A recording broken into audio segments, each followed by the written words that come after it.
দেখলাম সেনা সদস্যের গাড়িতে আগুন। একজন সেনা সদস্যকে কিছু লোক ধরে পুকুর পাড়ে নিয়ে যাচ্ছে। এরা কারা? এরা আওয়ামী লীগের বিষ দাঁত, এরা আওয়ামী লীগের রাসেল রাসেল ভাইপো, এরা আওয়ামী লীগের লাঠি বাহিনী। সেনাবাহিনীর গাড়িতে আগুন দেওয়া মানে কি বাংলাদেশে আগুন দেওয়া, একটা বাংলাদেশ রাষ্ট্রে আগুন দেওয়া। সেনাবাহিনীর গাড়িতে আগুন দেওয়া মানে কি? মানে বাংলাদেশে আগুন দেওয়া। মানে আমরা ছাত্র জনতা, আমরা বাংলাদেশ স্বাধীন করছি। সেনা সদস্যকে দৃষ্টি আকর্ষণ করে আমি একটা কথা বলতেছি, আমরা ছাত্র জনতা মিলে দেশটা যখন স্বাধীন করেছি, তখন গোপালগঞ্জ সেনাবাহিনীদের সেনাবাহিনীদের স্বাধীন করতে হবে।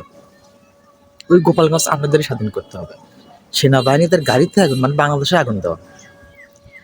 সেই হাত দিয়ে সেনাবাহিনীর গাড়িতে আগুন দিছে, সেই হাত এখন সেই হাতের জায়গায় থাকে কেমন করে?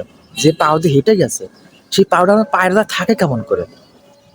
আমাদের নতুন গভর্নমেন্ট ডক্টর ইউনূস সাহেব, উনি কি দেখলে বোঝা যায় উনি একজন ভালো লাগে মনের একজন মানুষ, অনেক ইন্টারন্যাশনাল একজন মানুষ।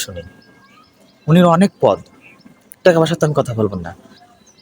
উনি যদি সেনাবাহিনীকে সেই পাওয়ারটা দেয়, তাহলে আমার মনে হয় যে গোপালগঞ্জ তারা স্বাধীন করে ফেলবে। কারণ গোপালগঞ্জ এখনো স্বাধীন হয়নি।